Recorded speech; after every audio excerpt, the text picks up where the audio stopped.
Hey guys, so it's Tomlinson Warrior Collective. I hope you're well. Back once again to Inside Chat. And today's amazing guest is Dr. Neil Dalloway. Now, Neil is a research scientist who is looking into the effects of mental fatigue and exercise performance. And I'm hugely excited to have him on and speak to him. Neil, how are you? I'm good, thank you. How are you? Oh, I'm very good, and it's great to have you on. Obviously, you're a bit of a different guest to some extent to the fighters and the coaches that I have on quite regularly. But I'm hugely interested to hear about your research. But before we go into that, can you tell me a little bit about yourself and the roles that you play as a research scientist, as I guess a scholar of the sports fields? Yeah, so I had a different career initially, and then I returned to university to study sports science in 2008. And I did my undergraduate degree. I then worked in football at Wolverhampton Wanderers Football Club as a first team performance analyst for 4 seasons. And then an opportunity came to do my PhD in the role of mental fatigue and exercise performance. So I did that from 2014 to 2017. I then, at the University of Birmingham, I then taught predominantly in exercise physiology at Birmingham for 4 years, where I could continue some of the research which I'd done on my PhD. And now I'm continuing. I have an honorary research position at the University of Birmingham, where I'm still involved with some research projects and supervision of students. So you've mentioned about your research being focused around the brain's regulation of endurance, performance, mental fatigue. What got you interested in those particular aspects of sports science? Well, my own interest in sports science became from my interest as an amateur endurance athlete myself, and I was always interested in ways to train and nutrition and sort of typical things which people do to improve performance. But then the role of the brain was often an overlooked aspect. And what first piqued my interest was the central governor model from Professor Tim Noakes, a fairly controversial sports scientist. But he said that the role of the brain, has a role. We recruit motor units from the brain, and then we stop recruiting motor units. So in endurance and other physical activity, it's an often overlooked part of the equation.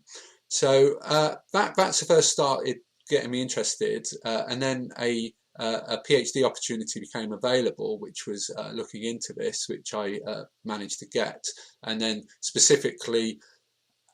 It's sort of like the new frontier, or potentially can be, where doing interventions which act centrally, but not on the peripheral physiological systems, how can they be utilised to improve performance? So that's sort of like an overview of what got me interested in this topic.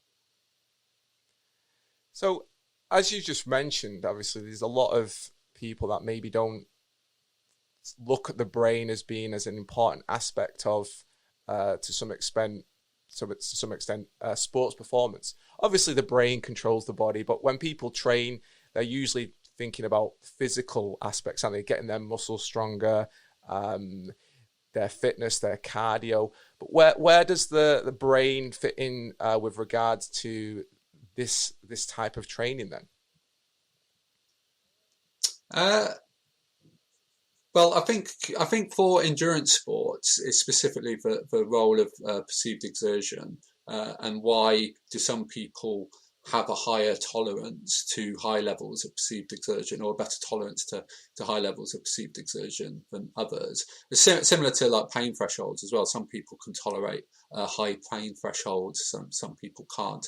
So what is it which enables some people to have that higher sort of pain exertion tolerances than others? I mean, it's a little bit different from sort of traditional sports psychology, which is also obviously focused on the brain, but that's more like a box of psychological tricks, sorts of motivation, self-talk, goal setting, things like that, which people can use to utilize performance improvements. But the role of the brain, there's a load of interventions which have shown to act centrally, sort of even like drugs, amphetamines, and painkillers, or carbohydrate malference and caffeine, even role of music. All these sorts of interventions can improve performance, and they clearly act centrally. They're not going to act on the muscle; they're going to act within the brain. So it's like what is causing that to occur. So what have you learned then about like what you just mentioned about the brain's use within endurance sports, from what you've just said about some athletes have got a greater propensity for increased performance in this respect than others? How is these differences occurring? Are they genetic, or are they inadvertently trained, or are some people training in a way that gives them an edge in this sense? Yeah, potentially. The whole nature nurture thing, that applies to any sports. Like how much is sort of like genetic potential? I mean, are some people predispositioned to have a high tolerance to pain or perceived exertion, or is it developed through hard training? It's probably a mixture of both. But mental fatigue is there was, over the last sort of 15 years, there's been quite a lot of experimental evidence which has shown the role of mental fatigue on impairing subsequent physical performance. And one of the things which we did at Birmingham was that, can we take that a little bit further? Can we utilize that to actually improve performance? So for mental fatigue to impair performance, typically in a sports science experiment setting, someone would engage in a prolonged, demanding cognitive task, which will induce a state of mental fatigue, and then they will do a physical performance test. And the overwhelming majority of the evidence shows that then, when they are in a state of mental fatigue, that physical activity deteriorates. So we thought, well, can we utilize that to actually improve performance? And there was a proposal from Sam Makora, which we built on, called Professor Sam Makora, called brain endurance training, where we induce a state of mental fatigue during physical training. So there's an extra mental demand during physical training, and can that actually improve performance? And we have shown that it does.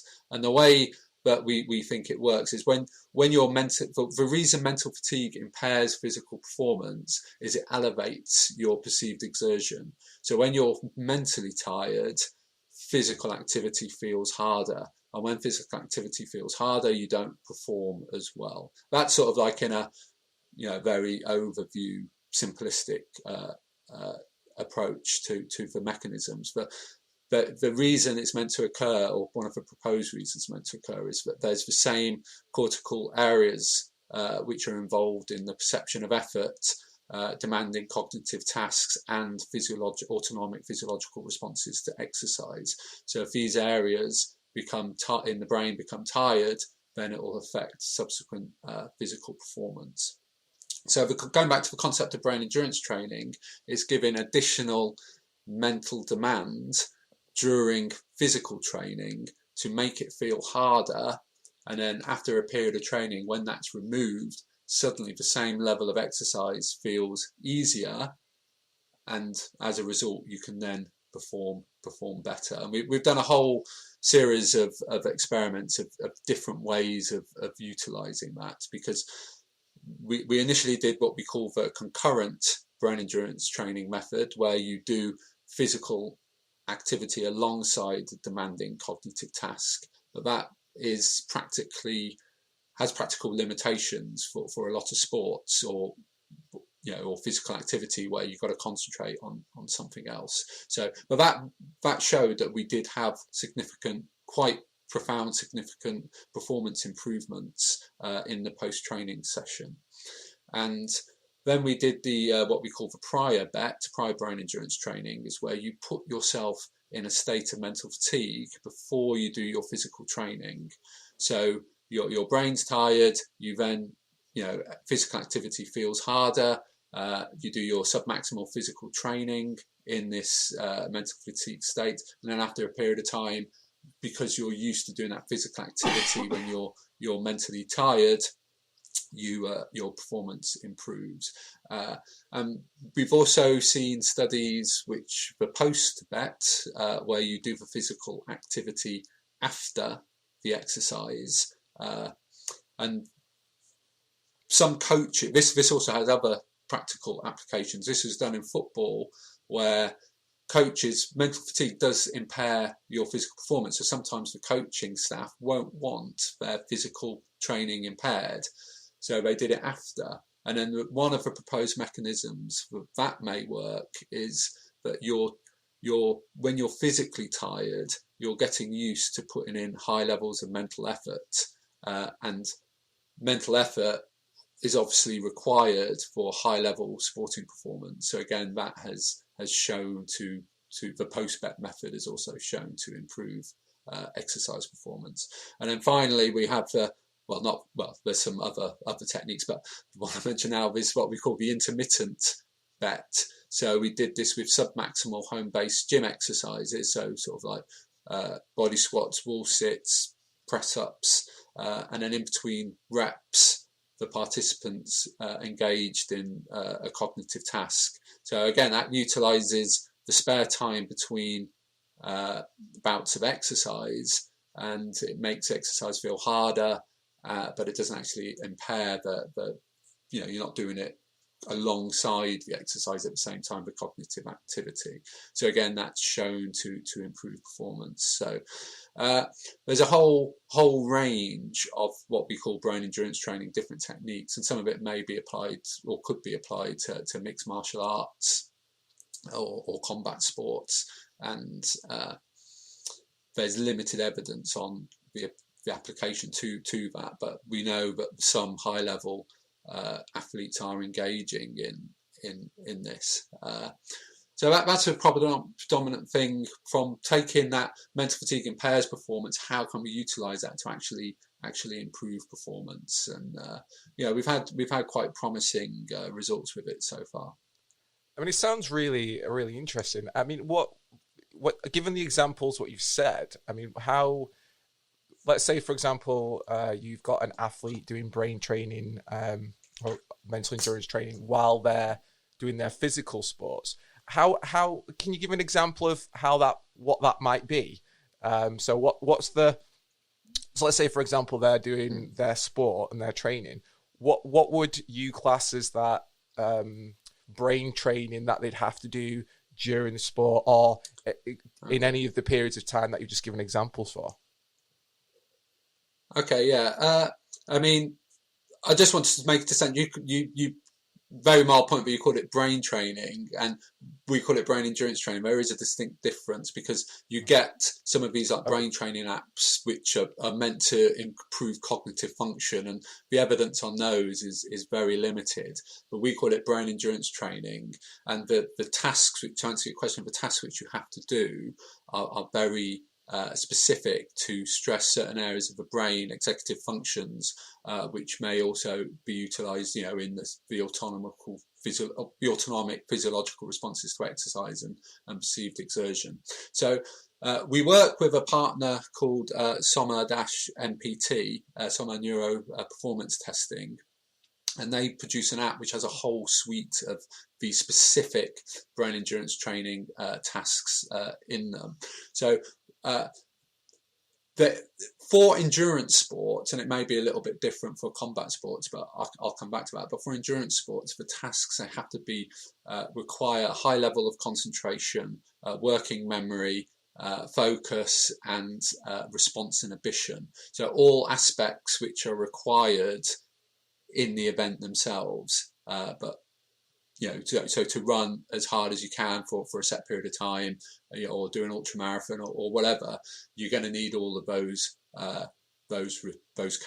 executive functions. So you're training those executive functions. So response inhibition is the ability to focus on relevant stimulus in the presence of irrelevant stimulus. So for endurance sports as well, and to override your natural response to to something by focusing on the relevance. So the typical one is the Stroop task, where you see a word, normally the name of a colour, and the font of that written word will be in a different colour to what the word means. So you have to say what, or respond by button press or verbally say what the colour is, not what is written. So your natural response to see a written word is to read it. So you'll read it, and then you go to say it or respond, but no, you have to say green because it's in green font when it's blue, or etc. So for endurance sports, when there's high levels of exertion and you're feeling like you want to stop, your natural response is to stop, because it's not pleasant sensations, but you have to override that ability to, that desire to stop. So response inhibition is an important requirement of brain endurance training. But we've done experiments where we've done mentally fatiguing tasks with response inhibition and also without response inhibition. And we found that the mentally fatiguing tasks without response inhibition also impair performance, as long as they have like working memory and attention, sustained attention. So it's a useful task to have, but it doesn't have to be in every task. And as with any training program, you need to keep it varied. You will adapt to these tasks over time, and that's a good thing about the Soma MPT app as well, is it has like this adaptive mode, so it can increase the frequency of the stimulus or make it more difficult the intensity of the task in various different ways when you've had so many correct responses, or your responses have got quicker each time, so it keeps it mentally challenging for you. And also progression, as well as you go to the gym, you don't just lift the same weights every day. You're trying to have that progressive overload. So variety and progression, so you don't adapt to the tasks, are really key. So it's not just the same as doing any mentally demanding task, like say playing chess or whatever. Even though they may have, research may show that they are suitable, but the tasks are very specific. And as I say, the Soma MPT app has a low, I think it's got about 40 different tasks, which keep it varied and interesting for an athlete. And with maybe more relevant to combat sports is sort of reaction time. You want to be able to react quickly. So maybe that can be trained within the cognitive engagement as well. We have, from the studies we've done and some of the other brain endurance training studies, we have seen improvements in cognitive function like reaction time and accuracy on a different cognitive task after the training. But how much that could transfer to, say, performance in a fight, because the skills revolve, in terms of reaction time, that would need to be determined. But if you're faster on a task, it stands to reason that on one task it should transfer to another. But in terms of fighting, I don't know if there's any evidence yet which would show that. But there are athletes who are, high level athletes who are using this app to engage in, have that additional mental demand during training, maybe try and hone their cognitive skills. And there is also skill acquisition, where brain naturalization of say, there was one experiment where they had karate athletes and fencers, and then just normal people, or don't engage in those sports, and they found that people were the fencers had more brain naturalization on one side, because they're always holding their rapier, I think it's called, in the one hand when they're lunging, and then I think the karate people had more bilateral naturalization through brain waves. I'm not too familiar on this study, so they had better responses to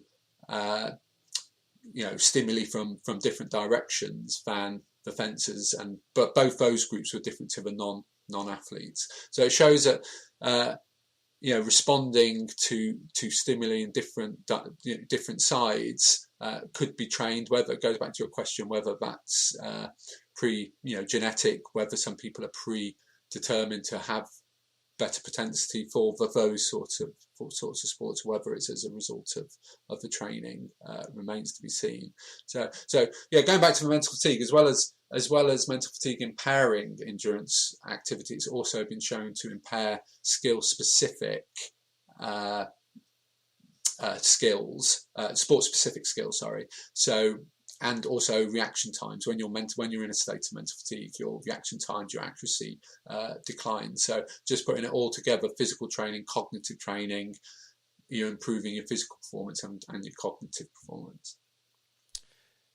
So obviously we're speaking about endurance sports, but every athlete who trains in any sport, I'm guessing, is going to get some element of mental fatigue because they're having to train daily, sometimes twice a day as well. So their competition element might be like a sprint, it's 10 seconds, isn't it? But the training that goes to be an elite athlete is going to require some mental endurance on top of that. So I guess the brain endurance training has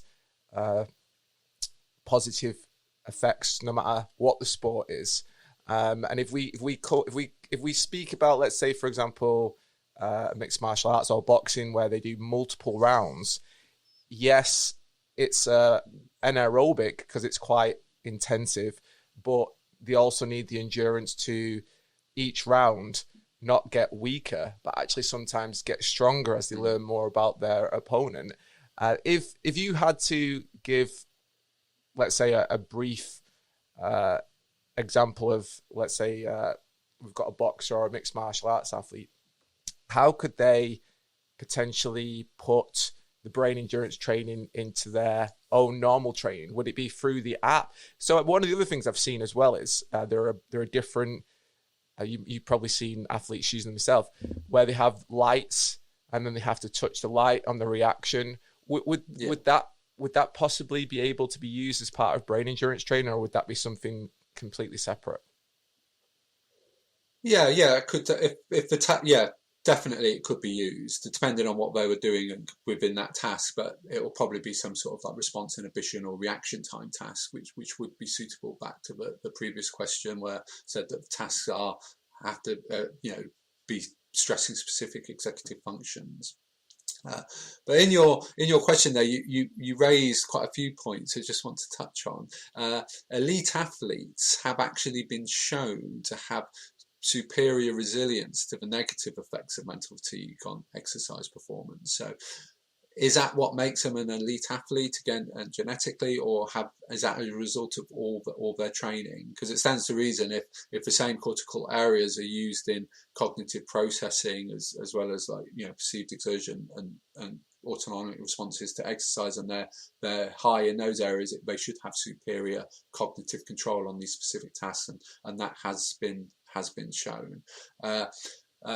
Also, related to your question, elite athletes are under a lot, the very high level, they're under a lot of pressure, mental fatigue, things which normal athletes may not have.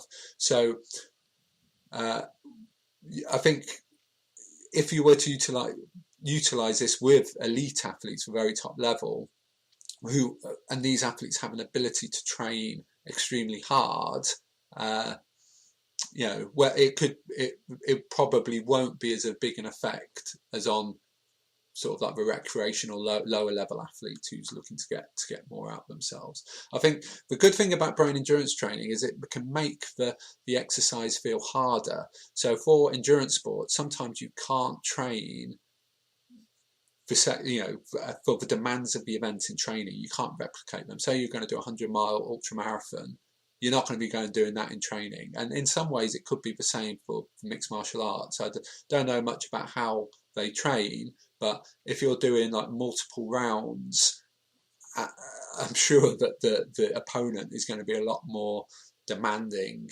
in a competition than in a sparring session, for example. So yeah, I think for a mixed martial artist, I think the intermittent method, sort of doing the demanding cognitive tasks in between their training, could be beneficial. Maybe doing it before or after the training. So they're training in a mental fatigue state, which may occur during or more likely to occur during a big competition. There's a lot more pressure on mental pressure on the athlete, and then also post training. So they're in a physically fatigued state, but then they're training themselves to put in high mental effort on these cognitive tasks, when they're physically fatigued. So potentially that might be training their ability to put in mental effort focus, which will be required at the end of if the fight's gone on for a long time.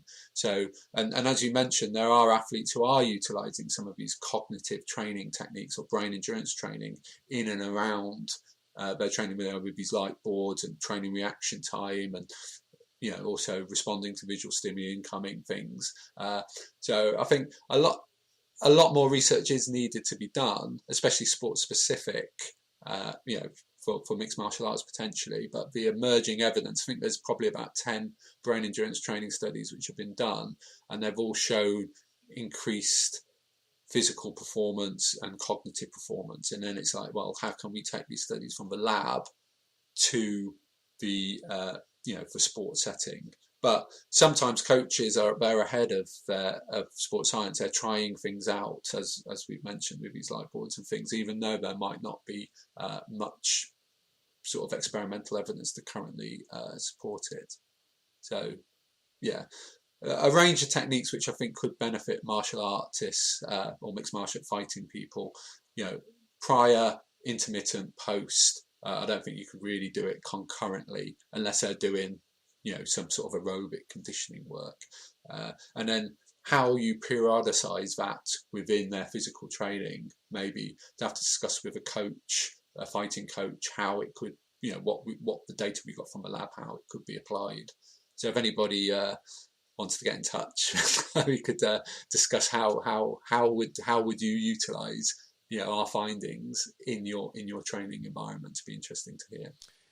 No, it really would be, and I'm sure there would be many athletes who would put themselves forward for that.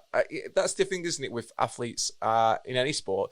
Everyone's looking for that extra percent, that little advantage in training, that something that gives them that extra percent in endurance, extra percent in reaction time. So everyone's always looking for that added edge. So, and I'm guessing that's where brain endurance training comes in, is the difference between doing it and not, in the grand scheme of things, maybe isn't the same as, not training properly in the gym in terms of running or lifting weights, etc. But when you've got two athletes who are both training for a particular event, that can make all the difference, I'm guessing.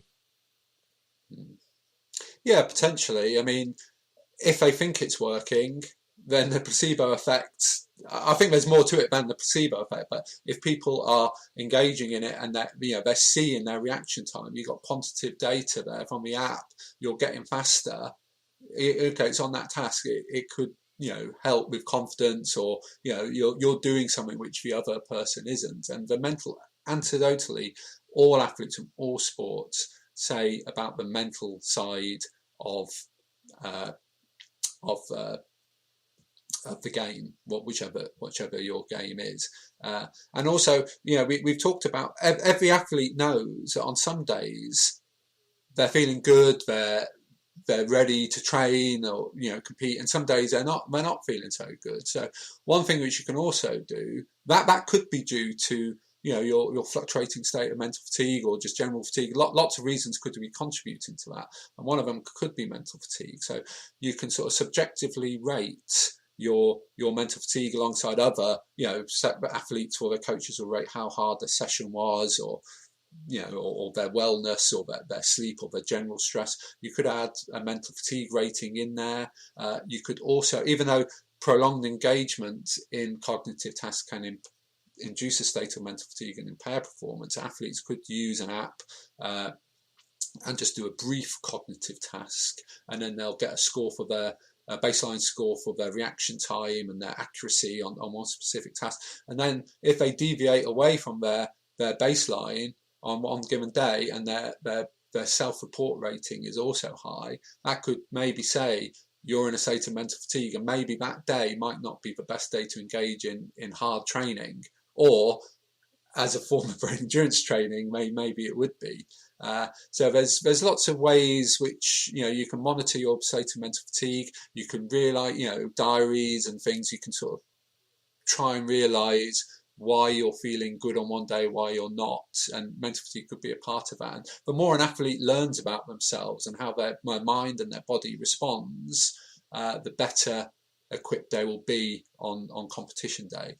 And then also as well, leading up to competition, try and eliminate all external influences which may increase your state of mental fatigue.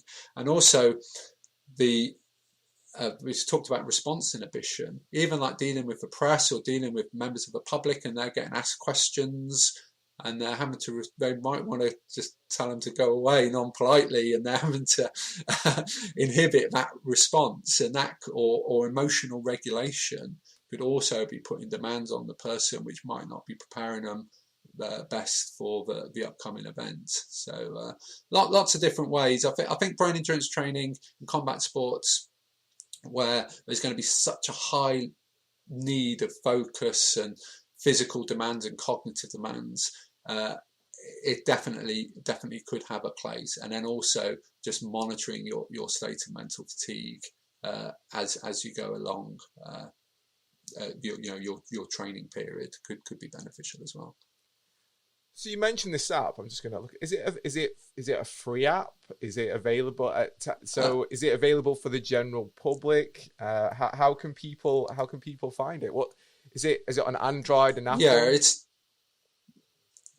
only on Apple devices. Okay. So it's www.soma SOMA-NPT neuro performance training .ch, because they're based in Switzerland, and I think it's 50 or 49 Swiss francs a month for the basic Soma NPT app, and then coaches also need to have the analytical license to monitor what their athletes are doing.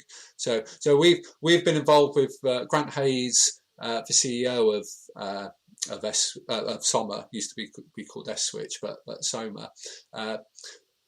He was sort of like ahead of the game a little bit, where the brain endurance training research was in its early days, but then he was, utilised that with high level athletes, and there's a whole, if you look at the website, there's a whole range of high level athletes using this platform, and then we communicated because we'd done some research at Birmingham, and he created this app, and since then we've gone into sort of like an informal partnership where he's given us licenses to use in research, which has been extremely useful. But it's really interesting to talk to him, Grant Hayes, the CEO, because he's hearing from the people who are utilising that. Like there are a couple of fighting people and motor drivers, and Bundesliga goalkeepers and NFL and a whole range of elite sports are utilising this platform. So it's interesting because he speaks with coaches what they're doing. He gives us some sort of insights into how they're doing the tasks. And I think one of the key things which he says from his feedback is that you have to make it hard, where cognitively demanding, where sometimes in the sports science literature it's quite, the cognitive task is quite tame relative to what you can do on the Soma app, but I think we're generally using amateur athletes or students as participants, sometimes like elite level as the study which I mentioned, which showed they had superior cognitive control, but generally they're like lower level. So it could just be different needs for different level of athlete. But the good thing about the Soma app is it enables you to change the intensity of the app. You've got these different modes, one called punishment mode, where if you make an error, it'll change this stimulus to make it even harder, or demand more physical activity, and is linked in with heart rate and heart rate variability as well. So it offers a lot of functions which are quite useful. It sounds really interesting, and just having a look, I'm sure that I'm going to have a further look at this now. If we if we were like speaking to like general coaches or general like athletes who and summarize a few things, then how would you define mental fatigue with regards to sport? If you had to summarize it, for the lay person. Yeah, I think it's generally defined as a psychobiological state which is caused by prolonged periods of demanding cognitive activity. But it's a transient psychobiological state, and the best way to overcome it is through sleep. We've also actually we did a study where we did blocks of the cognitive activity followed by a physical task repeated, and we found that actually the brief engagement in a physical task can actually snap the person out of the induced state of mental fatigue. So it's sort of like a sawtooth, sort of when we plotted their mental fatigue graph. So just in lay terms, I think when when you're tired, you're tired. So mental tiredness and physical tiredness are related a little bit. So in terms of performance, when you're tired, everybody knows that your performance deteriorates, and mental fatigue can contribute to that tiredness. So it's worth being aware of, and generally, I would say that the overwhelming evidence shows that it impairs submaximal exercise performance, and the high level, the high intensity, sort of all out anaerobic efforts doesn't have so much of an effect. Doesn't have as much, next to no effect. But whether your anaerobic performance will be impaired when you're both physically and mentally tired, that remains to be determined. Normally, the studies which have looked at it have just looked at mental tiredness only, and then no impairment of anaerobic performance. So I would just say be aware of your state of mental fatigue. And I think related to brain endurance training, I think one of the interesting things which we found, which we didn't expect on our first brain endurance training study, is that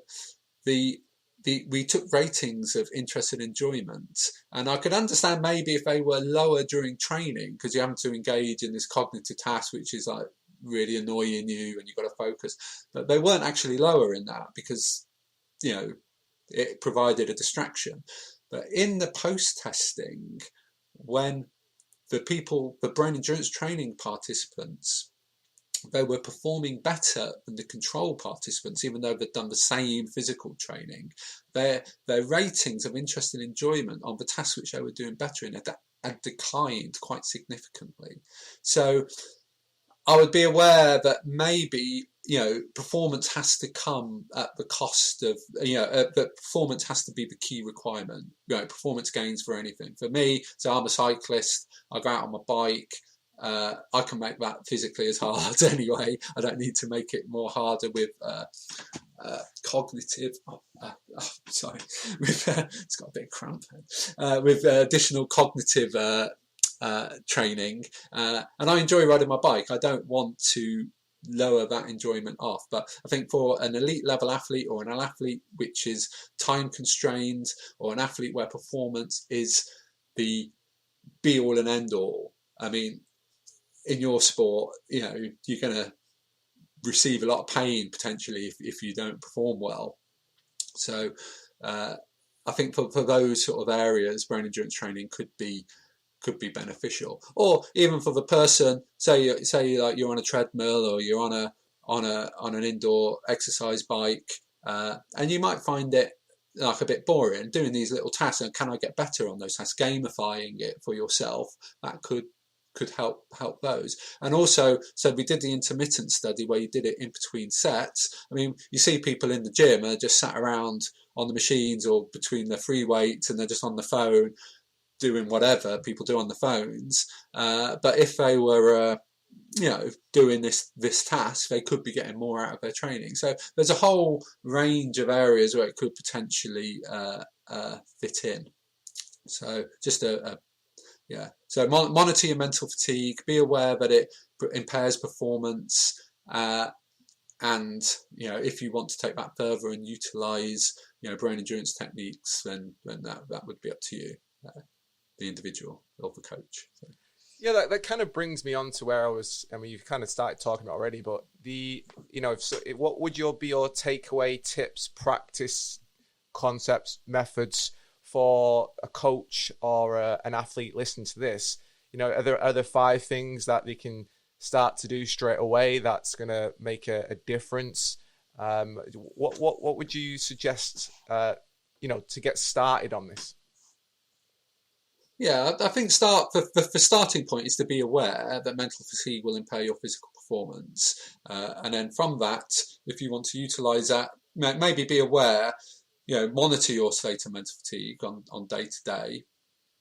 And then if you want to take it further in brain endurance training, there's depending on your sport specific demands, there's a whole wide range of different potential ways that you could do it. If your sport has a high skill component, and I talked about I didn't summarize it very well, but I talked about the karate and fencer study, where there has been shown that elite performers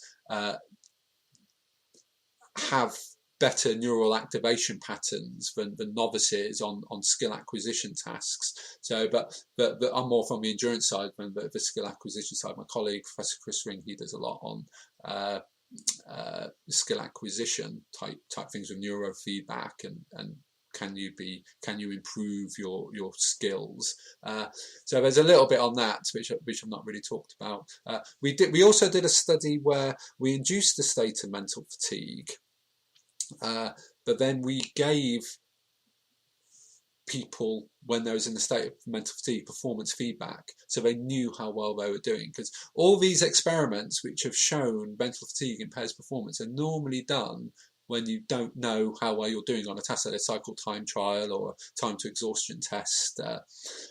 Where in real life, you generally, for endurance sports anyway, you generally know how you're doing. So we gave them their previous score on this muscular endurance task, and we could negate the negative effects of mental fatigue. It was the same as control by telling them what they'd done before.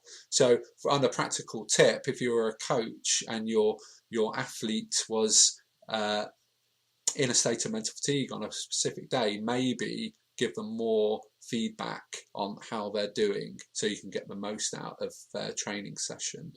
And again, from the monitoring the mental fatigue, you may have to be, if someone's in a state of mental fatigue, maybe that won't be the best day for a high intense interval session or high volume or if a hard day. Maybe if someone's in a mentally fatigued state, schedule your rest day on that day. But you'd have to be a little bit dynamic because you wouldn't, on the day. Whereas if you're following a strict training program, that might not be possible. So lots of little tips which I think could be utilised. But the main one is be aware that a state of mental fatigue can impair performance, and then take it from there depending on your own specific requirements or the requirements of your athlete. Well, I know from experience, when I've spoke to a couple of athletes in the past, from the world of boxing, mixed martial arts, combat sports, obviously it's well known running is quite a big activity for those who compete in fighting sports, from the endurance point of view, but also a lot of people have always said, and I I agree with this, is that the aspect of running itself improves your ability to cope with, as you mentioned, the brain mental fatigue, because you get in that pattern of, I'm going to keep going an extra mile, and just the repetitious nature of that long exercise can help as well, can't it, I guess? Yeah, definitely. I mean, we talked about differences between elite athletes uh, and novice athletes or amateur athletes, and is their ability, their superior cognitive control, is it from doing hard physical efforts? Has that developed regions of their brain or brain connectivity or neuroplasticity in certain specific regions, or brain blood flow, lots of potential mechanisms which could be facilitating this effect? Is that as a result of a hard training? It most definitely probably, well, it stands to reason it could be, because also people who are physically fit into old age generally have better cognitive function. I mean, you know, we're one person. The brain is an organ in our body. So if you've got good blood flow and you can maintain blood flow and you engage in cognitive activities, you know, fitness has been shown to help keep off dementia into old age. And so cognitive maintenance as you age. So, you know, we're an interconnected organ. So it most definitely will help on that.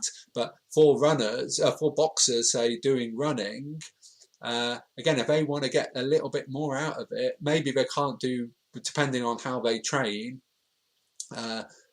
they don't want to do, you know, if they've got a high quality sparring session and they want to be sharp for it, they don't want to do brain endurance training around that. Maybe they could do it afterwards. But on their aerobic conditioning, and they want to get a little bit more out of themselves, maybe they could incorporate that into that aspect of their training. And they say, in, you know, the ability to focus, yeah, maybe during the run, maybe that's helping their cognitive ability. But, you know, from the evidence so far, it's like an additive effect of putting that extra cognitive load. It improves your physical performance more, and it improves your cognitive performance more. So the early research is quite promising in that. As I said, there's only about 10 brain endurance training studies at the moment, and only 3 or 4 of them published. So the others in reviews at various journals, various different research groups around the world. So hopefully it will take off a little bit more, and more people will participate in it, or research groups will investigate it a little bit more. Yeah, it's definitely got potential. How do you define brain endurance training? Brain endurance training is the process of adding mentally demanding cognitive activity to physical training which makes it feel harder, and then as a result, once it's removed, your performance improves. So that can either be added before exercise, so you're training in a mentally fatigued state, during exercise, but that has limitations for a lot of sports where you can't use your hands or whatever to respond to the cognitive task, or after training. It can also be done intermittent between sets of your physical training. So lots of ways it can be incorporated, but it's just adding additional cognitive load to physical activity, which makes it feel harder, requires more concentration, has been shown to maintain blood flow during subsequent exercise testing, which has enabled terrible blood flow, which has enabled people to perform better for the same physical training. What are the negative effects of mental fatigue? Mental fatigue has been shown to impair sport-specific skill performance, endurance performance, submaximal endurance performance, and reaction time and cognitive functioning. So generally, when you're in a state of mental fatigue, your physical performance will decline. What's the best advice you can give to coaches working with athletes with regard to spotting mental fatigue and how they can help their athletes improve their ability to cope with the pressure of it? I would advise a coach to monitor an athlete's state of mental fatigue, and this can be done by self-report measures. So if they're already taking session RPE or wellness or sleep ratings, add a daily mental fatigue rating to that. It can also be done by engagement in brief cognitive tasks. So you could just say do 1 minute of a cognitive task, and over time you will get your baseline on that cognitive task of reaction time, accuracy, and then if you're deviating from that, that could be a sign of a state of mental fatigue. So using that objective data with the subjective self-report data could help the coach know that an athlete is in a state of mental fatigue. And then from that, knowing that an athlete is in a state of mental fatigue, you might not want to schedule a high quality or a high intensity training session on that day, because the athlete may not perform as good as what they, or as well as what they should do, because they're in a state of mental fatigue. Or you could go ahead anyway and then maybe provide performance feedback during that session to overcome the negative effects of the mental fatigue on the performance, or to sort of view it as a form of brain endurance training, knowing that they're doing a high quality, intense session when they're in a state of mental fatigue, but maybe look at their physical performance a little bit more kindly, because it could be lower because of their state of mental fatigue. And what advice could you give to an athlete to help them either improve their ability to cope with mental fatigue or rid themselves of it completely? I don't think you would ever rid yourself of it completely, but I think if you monitored your state of mental fatigue, you and say, and alongside also a diary of life events or what you're doing, you might spot patterns which induce that state of mental fatigue, and then approaching a competition or a key training block, you may then want to minimize that. Probably the best way for minimizing the negative effects of mental fatigue on sport-specific activity would be engaging in brain endurance training to overcome the negative effects of mental fatigue on physical performance, and perhaps even improve your physical performance beyond what you would be doing in the normal physical training. And where does sleep and rest fit into that as well? Well, I think everybody knows sleep and rest is highly important for adaptations to physical training, and it's a good question actually, because what an athlete or a coach would have to be aware of it, if you're putting additional cognitive demand through brain endurance training on an athlete, they may require more periods of rest to overcome that, and sleep. So I would not, the periodization of brain endurance training needs to be investigated a little bit more, or it hasn't really been investigated on when is the best time to utilize it, but I wouldn't do it near competition. Should be done maybe in your aerobic conditioning or early in training blocks, or in specific sessions where you want to try and replicate the demands of the exercise, of the competition, in terms of cognitive ability, demands, which you can't really do in a training environment. And a lot of fighters and some athletes from different sports have to weight cut. Obviously, weight cutting affects mental performance. Have you had any experience of dealing with athletes who have to weight cut on in terms of mental endurance training? No, but it'd be interesting if they were measuring their baseline mental fatigue and cognitive performance. It would, as I mentioned before, it'd be very interesting to see, do they deviate off from their baseline during the weight cutting period? Because I can imagine that's like incredibly difficult, and your brain is an organ, it requires fuel to function. It'd be very interesting if anybody is doing a weight cutting and wants to sort of monitor their state of mental fatigue. That could be an interesting experiment to do. So get in touch. But I would imagine it would deteriorate. I would imagine that their cognitive responses would decline when weight cutting, and that could have implications on the day of the competition. So there's a lot of different factors there which could be worth investigating further. Yeah, I mean, with regard to weight cutting, it's well known within the world of combat sports that weight cutting messes with you massively, and that's if you do the weight cut well.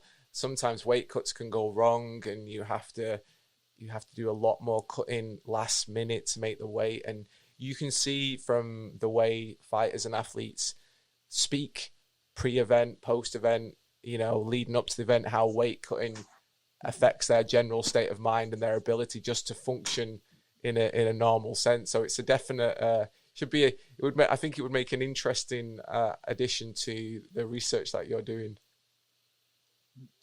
Do you know how much weight cutting impairs physical performance? Again, is there any studies or anecdotally from speaking with people? Again, it all boils down to how much weight's being cut, how quickly they're cutting it, the methods they're using to cut it. There are obviously better ways to cut weight than others. In the past, a lot of people would rely on saunas and heavy water cuts, which are not great for the body, but they can affect performance really negatively if they go wrong.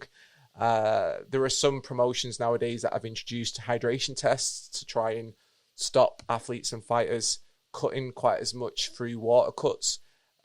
So it definitely affects physical performance, but as a lot of athletes do it, they've got a bit more used to it, and when they do their weight cut well, it's not as big an impact on them as when it goes wrong or when they're trying to cut too much weight too quickly.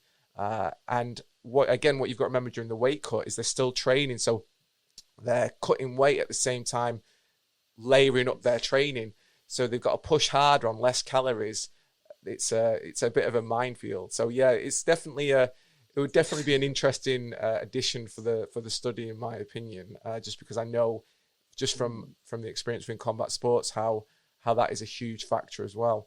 And again, I think with combat sports, even boxing, even where there's a lot of money, we don't tend to approach the sport as scientifically as, let's say basketball, or where there's a lot of money spent on sports science. I don't think you could argue that combat sports are guilty of doing the same. There are some gyms, there are some promotions that obviously invest in it a bit more, but as a whole, I think from a sports science point of view, we're still a little bit out in the medieval times of doing what we've always done, training hard, and really being more about the physical, tactical, and experience rather than looking to sports science for improvement. So I definitely think there's definitely ground to move forward in a lot of ways with combat sports. I think the problem will probably be with weight cutting research is getting ethical approval, especially if you were taking some of the techniques which people use and then sort of testing their efficacy in the lab. They'd be like, oh, you can't do that. It's a bit dangerous. But yeah, I'm for sure. It's bound to affect their cognitive functioning, and it would be interesting to investigate that. Okay, thanks. I think we've come to the end of that podcast now, and it's been so great to talk to you, Neil. For those people who've been listening and been really interested in what you've said and they want to learn more, is there any way they can look further at your research, contact you? Is there any way they can follow up with you about this? Yeah, they can email me at n.dalloway@bham.ac.uk. That's bham.ac.uk. I'm on Twitter. Well, I don't really tweet too much, more of a consumer, but I do tweet a little bit. That's at NPDALL. So they're probably the two main ways. And then they can email me and I can send them some papers, and you can find that. Some of them are open access anyway, so they can get them if they just put my name into Google.